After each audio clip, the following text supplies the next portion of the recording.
Welcome back to Nighttime, everybody. We have a very special show for you today, including the first ever athlete interview on Nighttime, a WNBA draft preview, and our final review of the college basketball season. So stay tuned because Nighttime starts right now.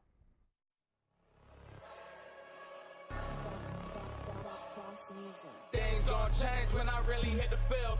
Undefeated chance, man, you know what's the deal. Tryna find a kid, I'm in the field doing drills. Boy, you just a sucker, you ain't never keep it real. 3 rings in my hand, I'm a warrior to the max. When I hang it up, they gon' have to give me plaques. Step up in the building and I only bring the facts. When I make a highlight, they gon' replay, run it back. Okay, always locked in, now I don't got time to lax. Saying he the best, he could take a lap. Batted 1,000 when you check the stats. Boy, is you ready? You ain't gotta ask.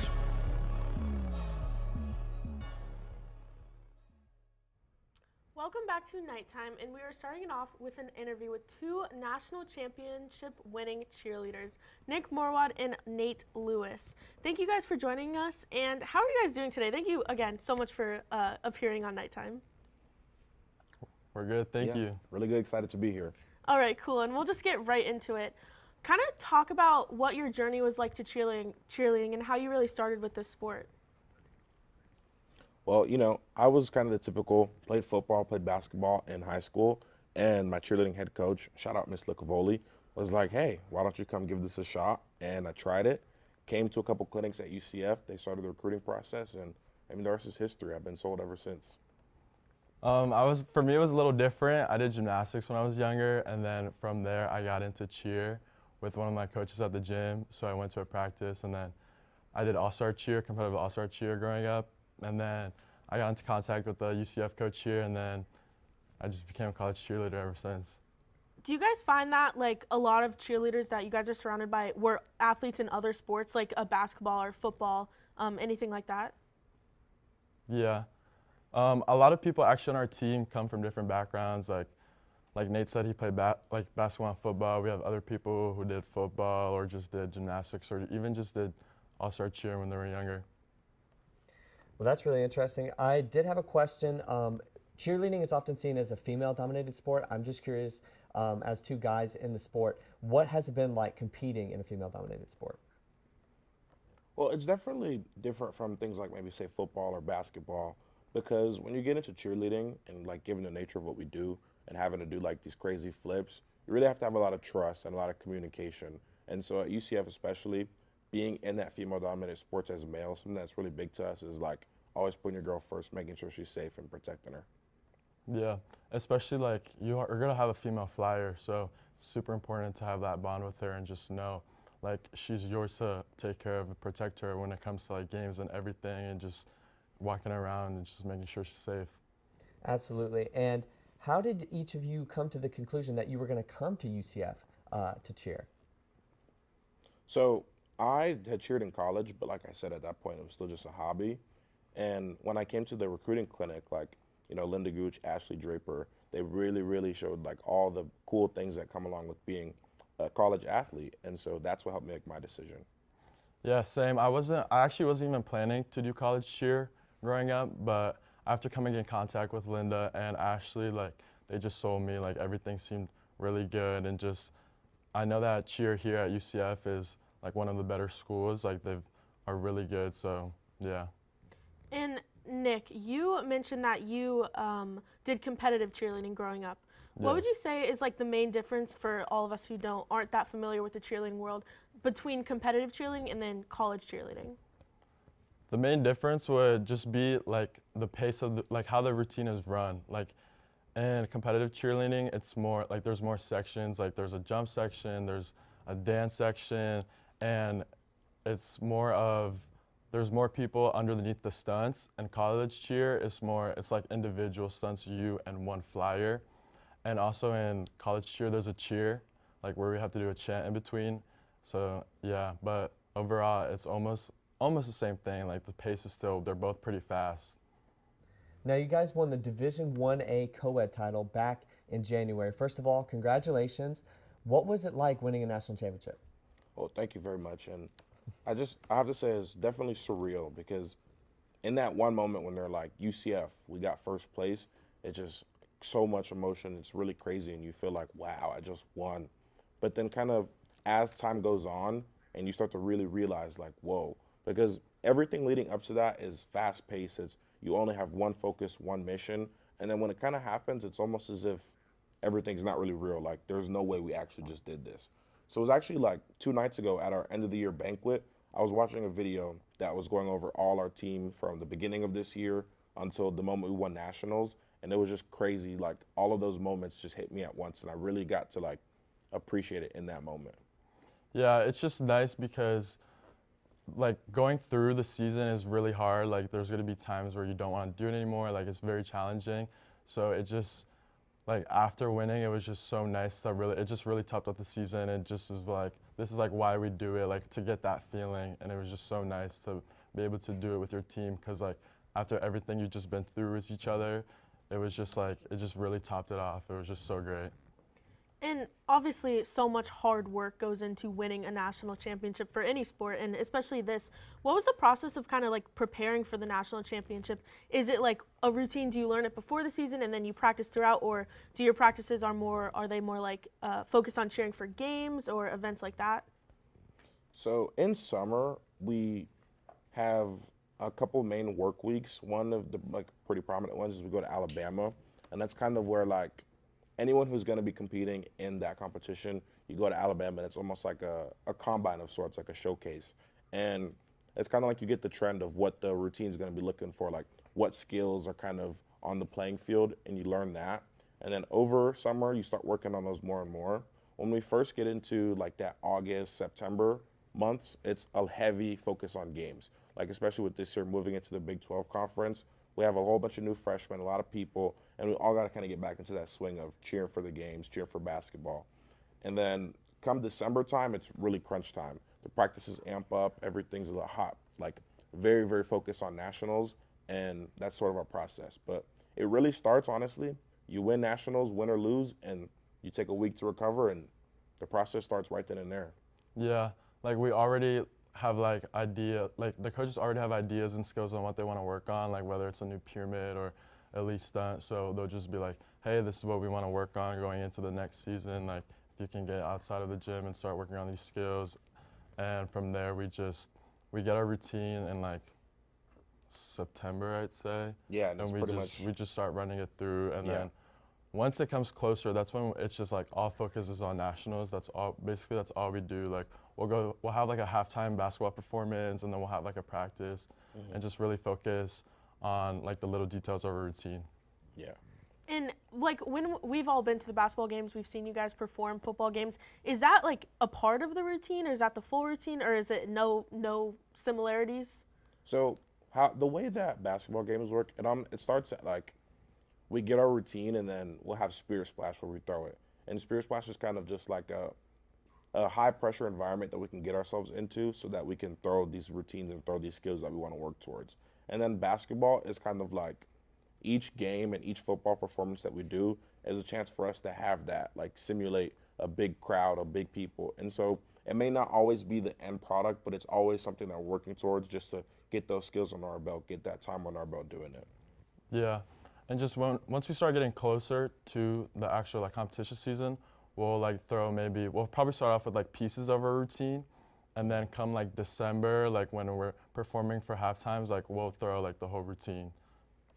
Now, obviously, the Knights have moved into a Power 5 conference, and y'all have clearly adjusted well, obviously national champions. The Big 12 is where y'all are at now. What was it like cheering in the Big 12 this season, and did you notice any big differences? I would say it was really, really cool to see, because we always have like a great Knight Nation, and even coming into this season, it was like it took something that was great, our fan base, and made it like the next level.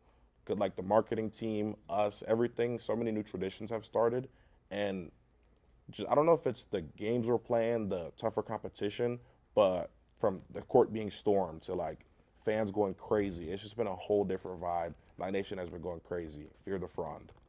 Yeah, I agree. It's been really fun. A difference I would say, like we've just been paying attention to like little detail when it comes to just even the little stuff. Like our coach is really particular with that. So when it comes to like how we walk on, like what we do when we first get onto the field, just like little details like that, just to really make it like great and over the top. Do you guys have like a favorite game that you cheered at this season? Basketball, football, any sport? Yeah, without a doubt, hands down, it was the space game, and it actually ended up raining, like really, really bad. And normally that's kind of like, okay, no, it's kind of dangerous throwing stunts in the rain or whatnot. But for whatever reason, everyone just said, you know what, forget my makeup, forget my tape, like we're going to just let loose and have fun. And that game was just amazing. 10 out of 10 experience, like always going to remember it. I agree. It was just so much fun. Like just being soaked up, like when it's raining up there, it was just so fun. Like you would have never imagined like that would happen. And it was just like a totally different experience than what we normally go through. Well, thank you guys for that little memory. And moving into a cheer legend that you guys coach under, Linda Gooch. She's been coaching UCF Cheer since 1984 and has turned UCF Cheer into like a very special program. What is it like to cheer under her? So Linda Gooch has so much experience in the world of cheer, but something that I would definitely say that makes her so great at what she does is, for as much she knows about cheer, she has a whole bunch of like life lessons. And so sometimes she'll be really particular about one thing and you might not see where that relates to cheer, but as you go through it and for how much time we spend in the program practicing every day in and out weeks by weeks, you really start to see the lessons that she's trying to show you, and it gives you values and things that you learn that are so much bigger than cheer.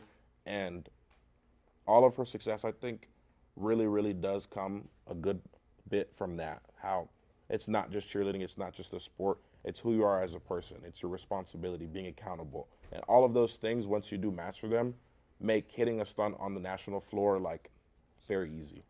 Yeah, I agree. And just another thing I like about her is that Coach Linda, she's not just focused on the cheer aspect, she wants you to succeed in life. So she's making sure your grades are good, and just once you get older, she makes sure like you're having a job or like an internship. If you ever need help, you can just go and talk to her and try to find these things to help you out in the future.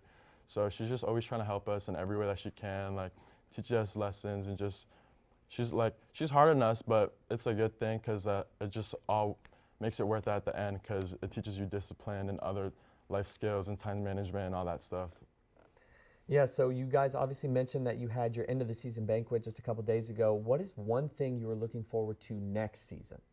Hey, another one of these, baby. Yes. I'm excited to just get like a new team and see how everyone does, and just being able to like be a third year on the team and just really know how it works now, and just have fun and just go through it again. Well, thank you guys so much for joining us. That was very insightful and very fun, and hopefully you guys will come back soon. But moving on to my nightlight, it is a UCF track star who has 2 top 10 finishes in the Knights Invite and Florida Relays. Stay tuned for when we come back. Hello, my name is Tyler Brownrigg. I hope you're enjoying watching whatever show it is that's playing right now here on Hitting the Field Network. And if you're interested in more of our shows or want to know more about the one you're currently watching, don't worry, I'm here to tell you. Our week starts off on Mondays with HTF Bets, hosted by the Betts Boys, Andrew Montana, Ezra Hines, and Giovanni St. Cyrin. You can catch that show live Mondays at noon for all things betting in sports. I highly recommend it. And then you can follow it off on Tuesday with The Combine, hosted by the illustrious Ty Patton. If you're in for a more laid-back, kind of podcast-style show, a lot more casual, that is definitely the show for you. Maybe you'll catch some Ty Squared action with me on there. Wednesdays, every week, you'll be able to catch the vlog, learn about what's going on behind the scenes here in the studio at Hitting the Field, get to know more about us, especially the people behind the camera, who they are, and what we do to make these shows every week. And on Thursdays, live at noon, you can watch the main show with me as your host every Thursday, where we'll be covering all of the major storylines for any sport, be it football, basketball, hockey, soccer, you name it, we'll be talking about it on the main show. And then Friday, you can watch Nighttime with your hosts, Maddie Glass and Patrick Previty, for all things college sports, especially with a focus on UCF sports and maybe the ones you haven't heard about so often, like tennis or women's track and field. It can be anything college on Nighttime.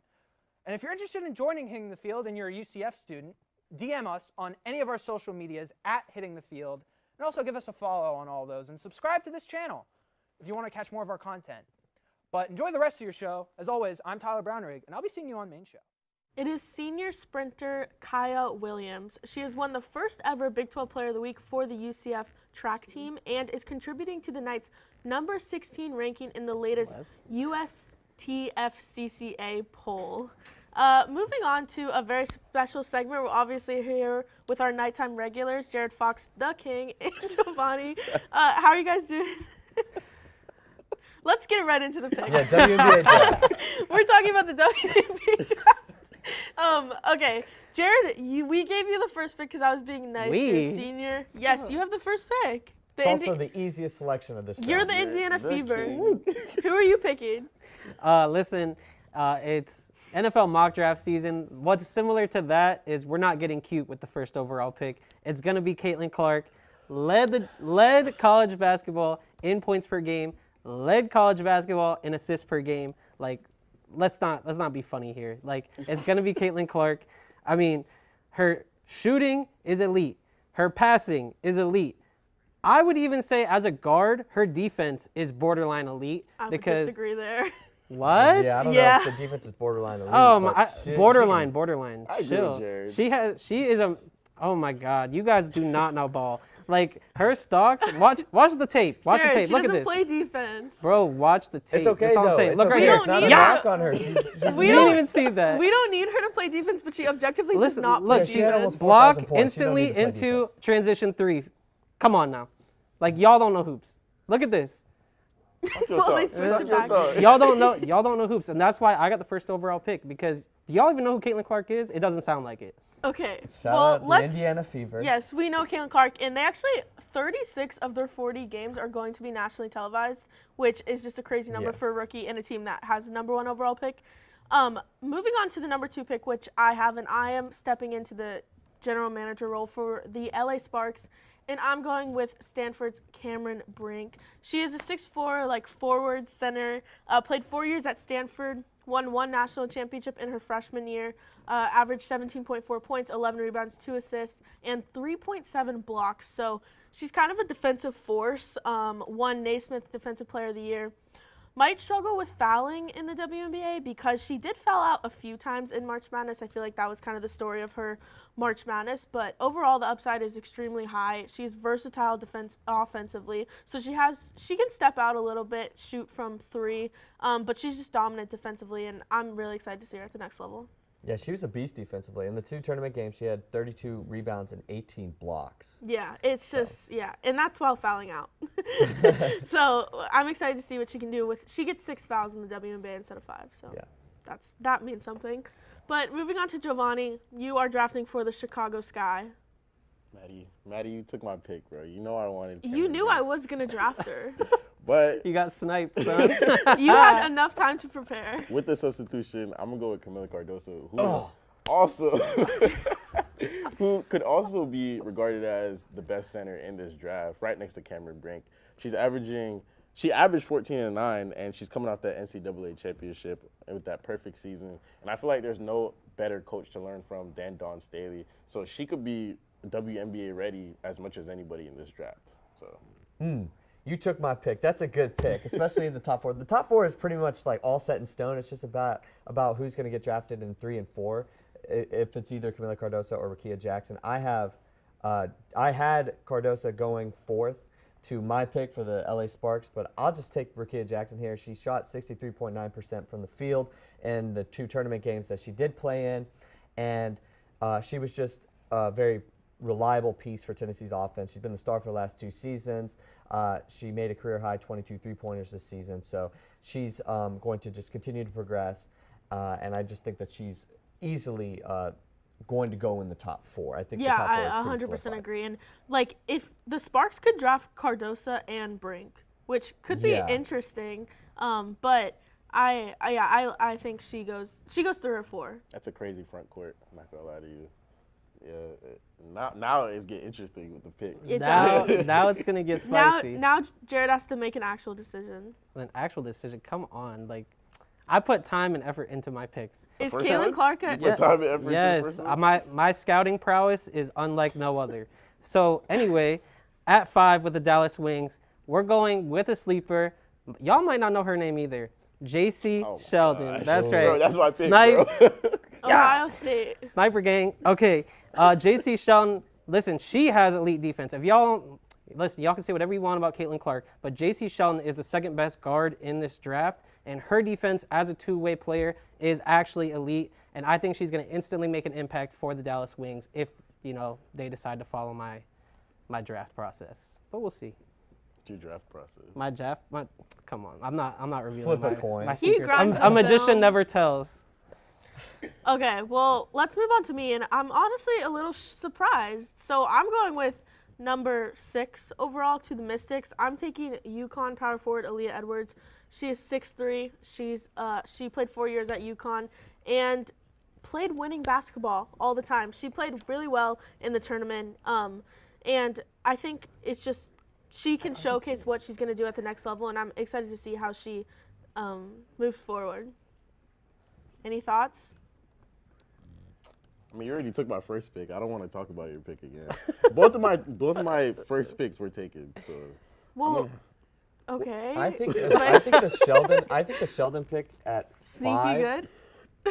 I think it's more of a swing, like a Okay. swing for the fences kind of pick. I like Aaliyah Edwards more. What?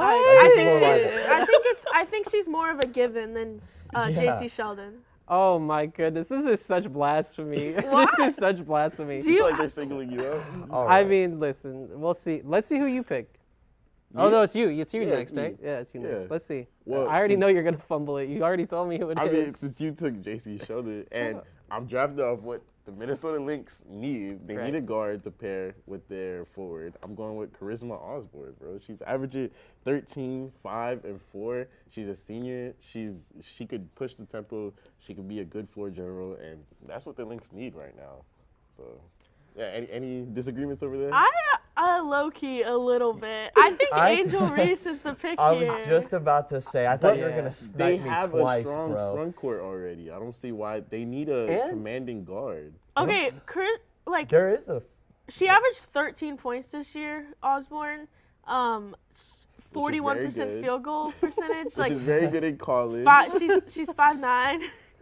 Which is Like- regular height for a guard in WNBA. What I are just we like arguing I think here? you take the more upside swing maybe. Yeah. So who would you take? Angel Reese. I also would have taken Angel Reese, and I told you that. She's literally They Dennis have- Rodman. I was thinking her at 5, but I went with the guard because I think that. I almost they took her need at guard more. 6. Yeah, I mean, I can't believe. Well, I'm You definitely didn't gonna take take her. her. I'm Yeah. definitely gonna take her Angel now at Reese 8. is a better player than Oh my goodness. Aaliyah.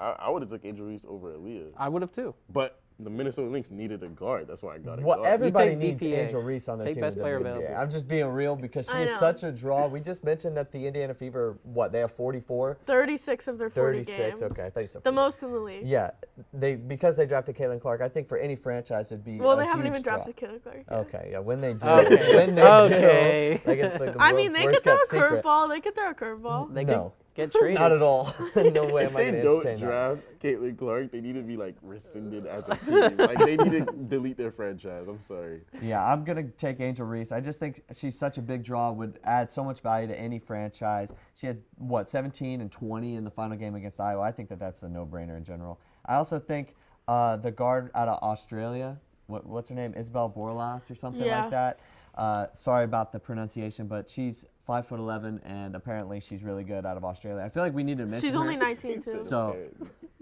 So I feel like we should have mentioned her just because she didn't go in the first round, but she's being mocked in a lot of first rounds. And, Yeah, yeah. you don't really see a lot of foreign-born players. I feel like coming yeah. this high. So I think that you just got to steal the draft. Angel Reese, put up the ring, baby. Kiss the ring. Come on now. I think you got to steal the draft, Patrick. So shout I out to you. appreciate the the affirmations from Jared Fox, the king. The king.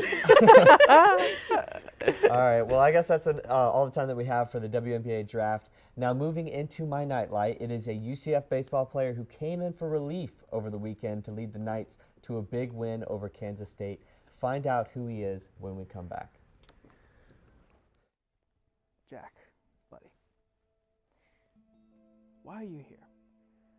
I don't really understand why I'm here. I got called a delusional fan.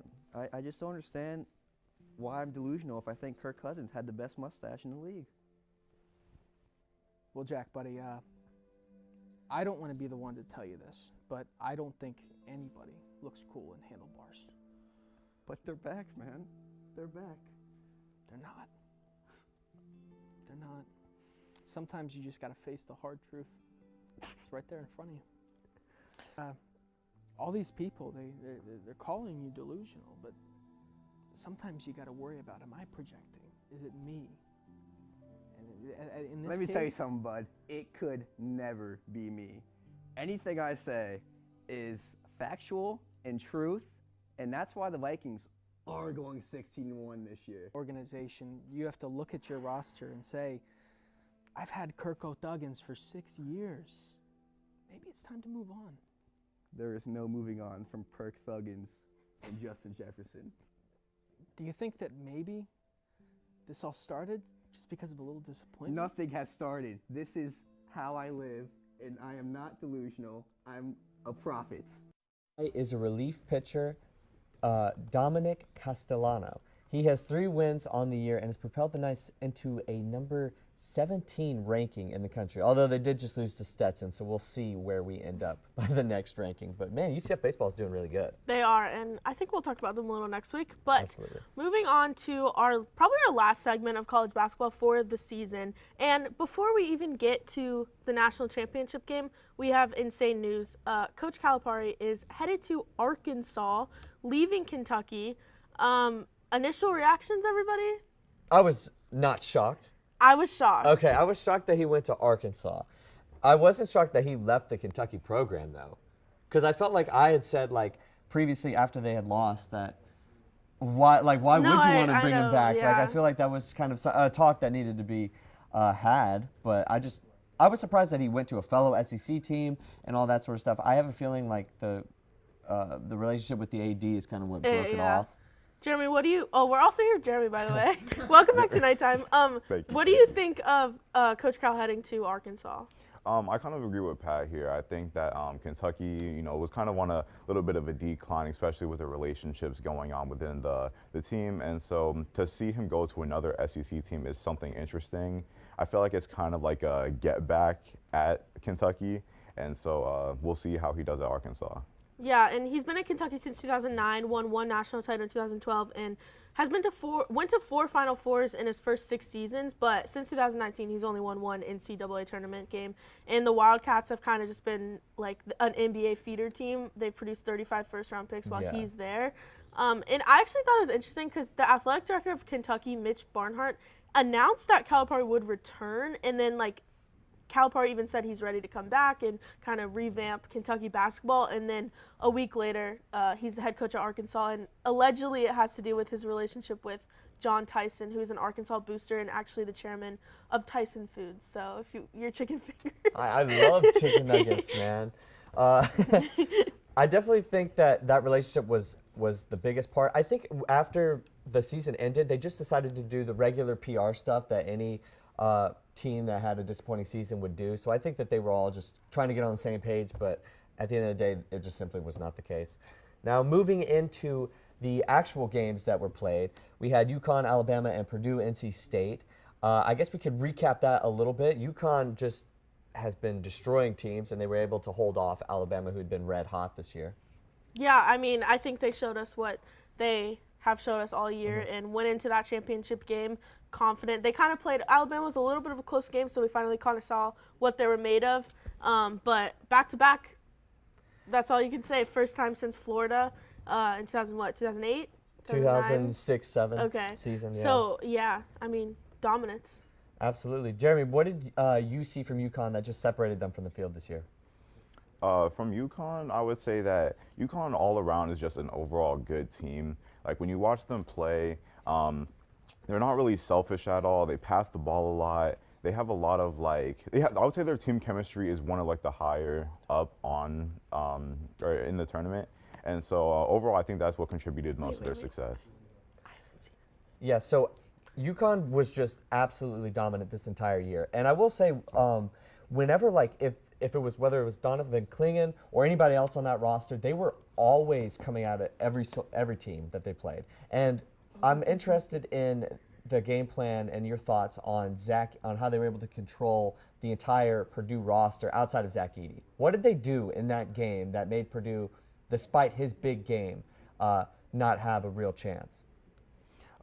So for me personally, I would just say that their defense all around is pretty exceptional. I mean, what you call it, forcing turnovers, I would say honestly, is doing the stuff that doesn't appear on the stat sheet, such as boxing out, help defense and stuff like that. And so overall, that contributed a lot to slowing down the rest of Purdue's roster.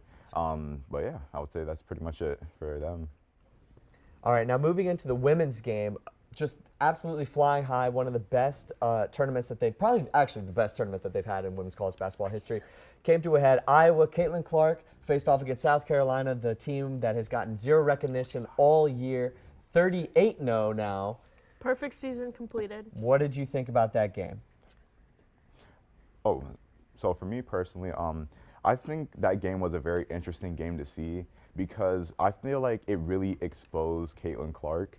I mean, when you look at how she played. Wow, that's a hot take. But hold on, let me cook. Okay. Let me cook. The reason why I say that is because she went crazy in the first half, but as soon as the second half started and they switched her matchup, we really got to see, I feel like the frustration got to her a lot. She was losing the ball and stuff like that. So overall, I think, I'm not going to say she's a fraud, but I think it was interesting enough to see that, what such a high stage can bring out in a player. And I think she got a little bit of exposed, and that's kind of contributing to why they lost. I think definitely the turnovers were an issue, but I felt like it was Caitlin Clark and nobody going against a super team. Yeah, because initially they started out with the game was it was a 2-point game at halftime. Well, I was going to say her supporting cast started out really, really well in the game. And then Caitlin Clark went on a run of her own. She had, 18 in the first half.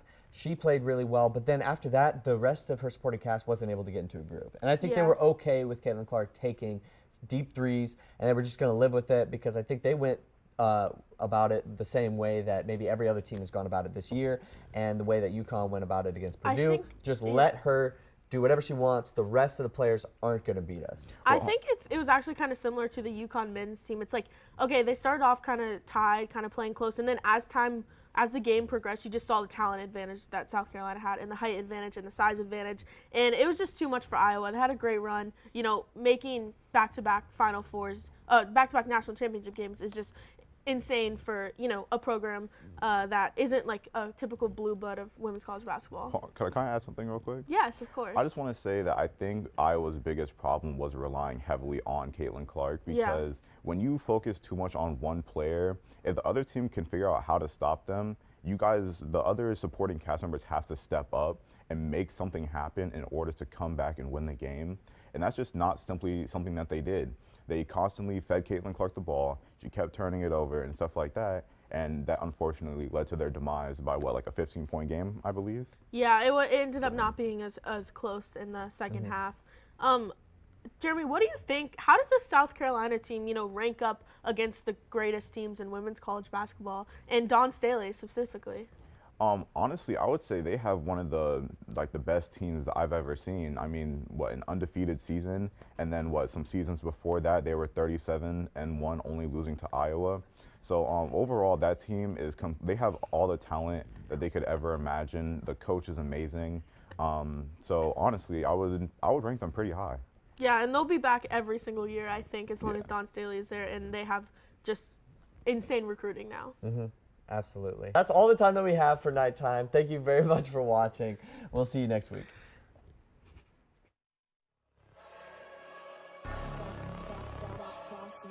Things gon' change when I really hit the field. Undefeated champs, man, you know what's the deal. Tryna find a kid, I'm in the field doing drills. Boy, you just a sucker, you ain't never keep it real. 3 rings in my hand, I'm a warrior to the max. When I hang it up, they gon' have to give me plaques. Step up in the building and I only bring the facts. When I make a highlight, they gon' replay, run it back. Okay, always locked in, I don't got time to lax. Saying he the best, he could take a lap. Batted 1,000 when you check the stats. Boy, is you ready? You ain't gotta ask.